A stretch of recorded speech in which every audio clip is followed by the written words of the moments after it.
2014년 5월 26일 한 50대 남성이 집을 나섭니다. 면접 좀 보고 올게. 일자리를 구하겠다고 나간 겁니다. 그러나 밤늦도록 남성은 집으로 돌아오지 않았습니다.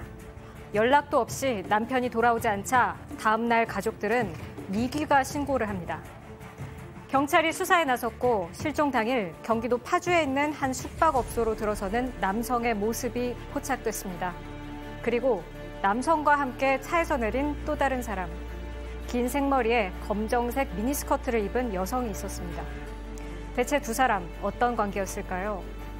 오늘 사건연구소에선 2014년 사회를 경악하게 했던 파주 토막살인 사건을 다룹니다. 면접을 보고 올게라고 집을 나갔던 이 50대 남성 돌아오지 못했습니다. 인천의 한 공단 앞에서 시신이 훼손된 채 발견됐습니다. 자, 백 기자, 어떤 일이 있었던 겁니까? 네, 가족들이 실종 신고를 한 지 일주일도 안 돼서 이제 나온 건데요. 공단 앞에서 이제 오전 8시였습니다. 밤샘 근무를 마치고 퇴근하던 공장 노동자가 길가에 있는 뭔가 가방 같은 걸 보게 되는데요. 커다란 이민 가방이 있었다고 합니다. 근데 냄새도 굉장히 많이 났었고 이제 파리도 들끓어서 굉장히 불안한 마음으로 열어봤더니 지금 나온 곳이 현장이군요. 맞습니다. 지금 열어보니까 거기서 남성의 얼굴, 상체가 나왔습니다. 당시 시신이 굉장히 많이 훼손이 돼 있었고 또 부패한 상황이었다고 합니다. 공장 앞에서 발견됐기 때문에 경찰은 처음에 이게 외국인 노동자일 가능성을 두고서 좀 수사를 했었는데요. 시신을 보니까 이제 굉장히 꼼꼼하게 잘 쌌다고 하는데 거기서 긴 머리카락이랑 손톱 자국 같은 거가 나왔대요. 그래서 경찰은 범인이 여성일 가능성을 두고서 수사를 시작했습니다. 지금 또 식사 시간이다 보니까 조금 부담스러워하시는 가족 여러분들도 계신 것 같아요. 자, 그런데 이 여성과 한 여성이 용의자로 검거가 됐어요. 그러면 이 여성과 이 남성 어떤 관계였던 거죠? 일단 피해 남성과 이 여성은 사건 발생을 전 인터넷 채팅을 통해서 알게 된 사이였다고 합니다.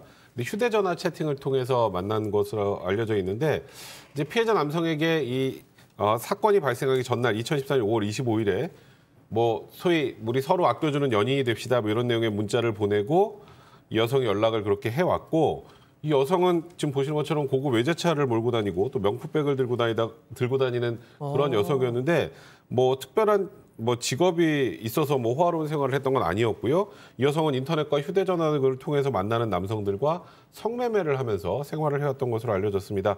그 다음 날 경기도 파주시 한 모텔에서 만났고요. 일단 대화하는 과정에서 시비가 발생했다고 하는데 그 과정에서 피해 남성을 흉기로 찔렀고 굉장히 수십여 차례의 이 남성을 찌른 이후 이 남성의 시신을 훼손해서 제가 이건 좀 말씀드리기 뭐하지만 하체는 다른 곳에 버리고 상체는 지금 조금 전에 본 것처럼 인천 남동공원 길가에 유기했던 그런 사건입니다.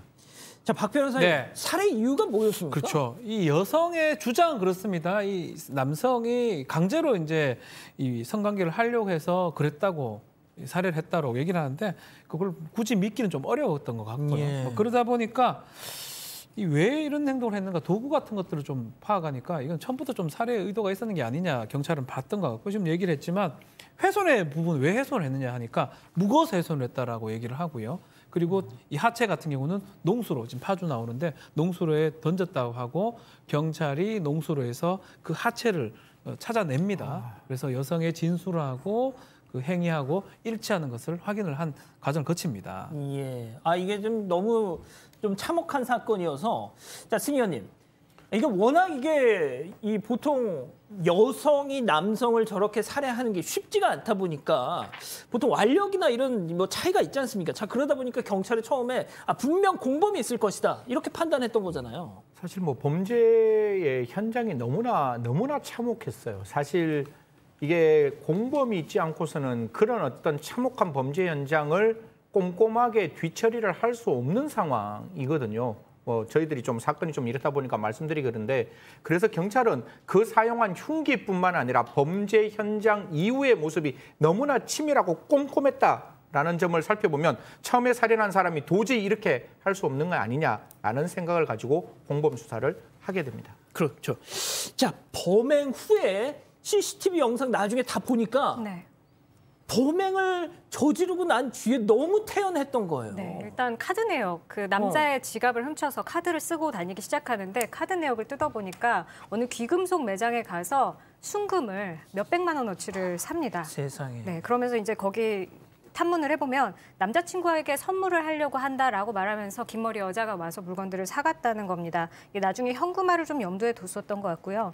이 여성은 그동안 무직이었는데요. 인터넷이나 휴대전화 채팅으로 알게 된 남성들과 성매매를 하면서 생계를 유지해온 걸로 드러났고 사건 직후에도 다른 남성과 성관계를 했던 걸로 조사 결과 밝혀졌습니다.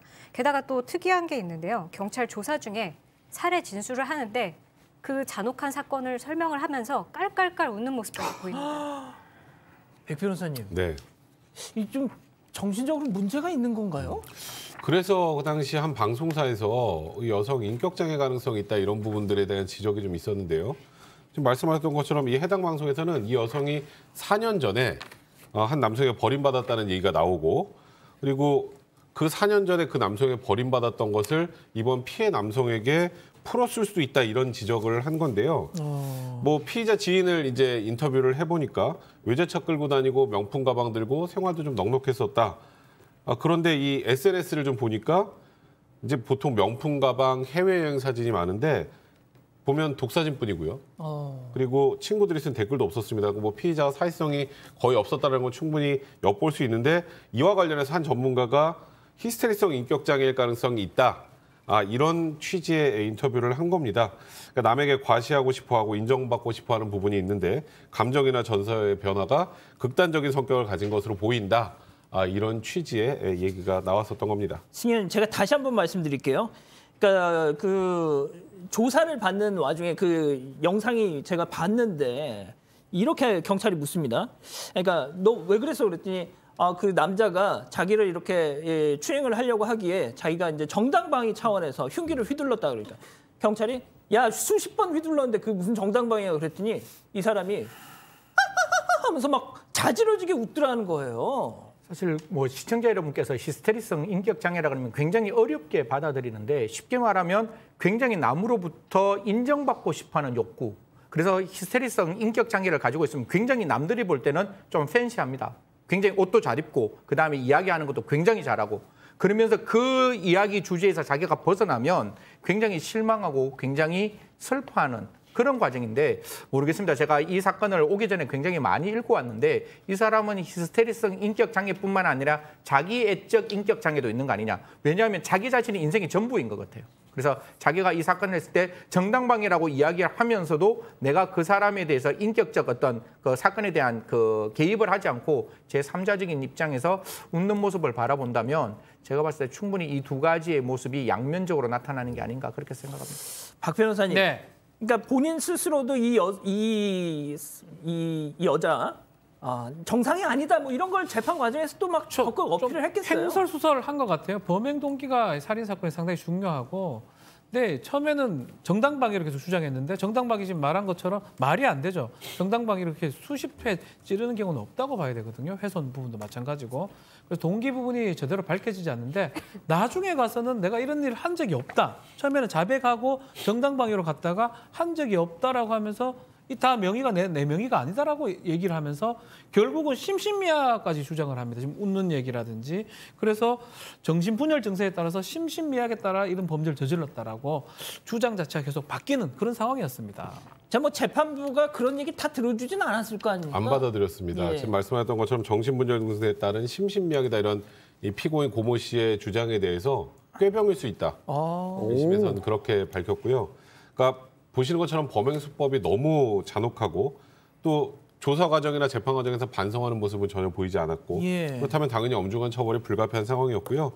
또 피해자를 살해하고 나서 또 다른 성관계를 가졌다는 거, 다른 남성과 또 피해자의 가족들에게 어떠한 피해복도 이루어지지 않았다는 점 이걸 고려한다면 중형이 불가피하다고 해서 1심에서 징역 30년을 선고했고 항소심 재판부 역시 뭐 1심을 유지했고 대법원까지 이제 유지가 돼서 징역 30년이 확정이 됐습니다. 모르겠습니다. 이 여자도 이 여성도 형을 다 살고 나와도 65세가 됩니다. 자, 이 정도로 정리하고요.